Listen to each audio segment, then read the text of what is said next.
अलीगढ़ जिले से सामने आया सास दामाद विवाद एक बार फिर से सुर्खियों में है। करीब 10 महीने पहले होने वाले दामाद के साथ घर छोड़कर चली गई महिला सपना देवी गुरुवार को अचानक थाने पहुंच गई और अपने ही पूर्व साथी राहुल पर गंभीर आरोप लगा दिए। ये मामला न सिर्फ पारिवारिक रिश्तों की जटिलता को उजागर करता है बल्कि कानूनी, सामाजिक और नैतिक सवाल भी खड़े कर देता है।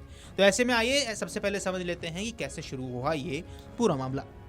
थाना दांदो क्षेत्र के गांव मछरिया नगरा निवासी राहुल कुमार की शादी अप्रैल 2025 में थाना मड्रा क्षेत्र के गांव मनोहरपुर में तय हुई थी। सगाई के बाद राहुल और उसकी होने वाली सास सपना देवी के बीच मोबाइल पर बातचीत शुरू हुई। शुरुआत में सामान्य बातचीत थी, लेकिन धीरे धीरे संपर्क नजदीकियों में बदल गया।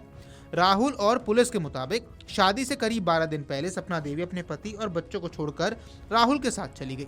उस समय इस घटना ने इलाके में सनसनी फैला दी थी। सपना के पति ने रिपोर्ट दर्ज कराई, जिसके बाद पुलिस ने बिहार सहित कई राज्यों में तलाश की। बाद में दोनों स्वयं थाने पहुंचे और लिखित बयान में एक दूसरे के साथ रहने की बात स्वीकार की।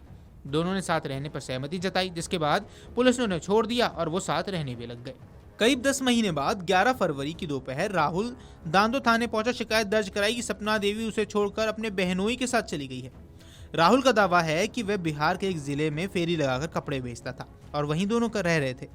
6 फरवरी को सपना उसे छोड़कर चली गई। इस बीच गुरुवार को सपना देवी भी थाने पहुंची और पूरी कहानी का दूसरा पक्ष सामने रख दिया।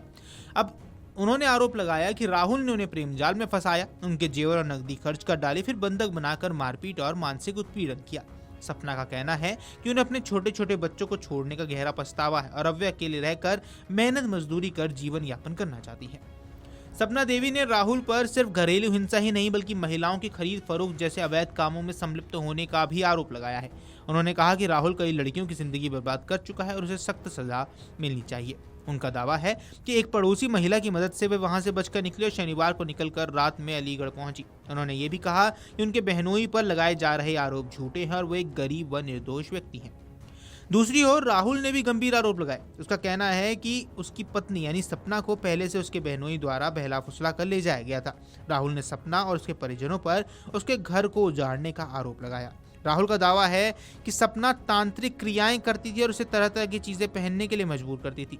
उसने क्षेत्र अधिकार छर्रा से मिलकर न्याय की मांग की, लेकिन अधिकारी से मुलाकात न हो पाने के कारण मायूस लौटना पड़ा। अब यहाँ समझना जरूरी है कि पुलिस इसमें क्या कुछ कह रही है। इस पूरे मामले में पुलिस का रुख सतर्क है। क्षेत्र अधिकारी संजीव तोमर के अनुसार दोनों पक्षों से तहरीर प्राप्त हुई है और मामले की जांच अब की जा रही है। चूंकि घटनाक्रम का एक हिस्सा नेपाल बॉर्डर के पास बताया जा रहा है, इसे जरूरत पड़ने पर स्थानीय पुलिस से भी संपर्क किया जाएगा। पुलिस ये भी देख रही है क्या किसी प्रकार का मानव तस्करी, घरेलू हिंसा या अन्य आपराधिक तत्व इसमें शामिल है या नहीं। ये मामला सिर्फ एक प्रेम प्रसंग या पारिवारिक विवाद का नहीं बल्कि कई जटिल सामाजिक सवाल खड़े करता है। विवाह पूर्व संबंध और सामाजिक मान्यता, सास और दामाद के बीच संबंध ने सामाजिक संरचना को झकझोर दिया था।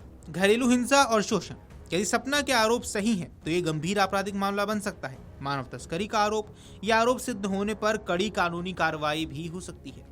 अल्पवयस्क बच्चों का सवाल, सपना के बच्चों पर इस पूरे घटनाक्रम का क्या प्रभाव पड़ा, ये भी एक महत्वपूर्ण मुद्दा है। अब कानून की नज़र में यदि कोई वयस्क अपनी मर्जी के साथ रहता है तो उसे अपराध नहीं माना जाता, लेकिन यदि मारपीट, बंधक बनाना, धोखाधड़ी या मानव तस्करी जैसे आरोप सिद्ध होते हैं तो मामला आपराधिक हो जाता है। फिलहाल पुलिस के जांच के आधार पर आगे कार्रवाई हो रही है। यदि सपना देवी के आरोपों में तथ्य मिलते हैं तो राहुल के खिलाफ गंभीर धाराओं में मुकदमा दर्ज हो सकता है और यदि राहुल के आरोपों में सच्चाई पाई गई तो मामला एक अलग दिशा ले लेगा। फिलहाल ये मामला स्थानीय समाज की चर्चा का विषय बना हुआ है। एक ओर पछतावे और आरोपों की कहानी है तो दूसरी ओर टूटी शादी और बिखरे परिवार की दास्तां है। Video desk Amarujala dot com. अगर आप ये वीडियो YouTube पर देख रहे हैं तो हमारे चैनल को सब्सक्राइब कर बेल आइकन दबाएं और Facebook पर देख रहे हैं तो हमारे पेज को लाइक करें।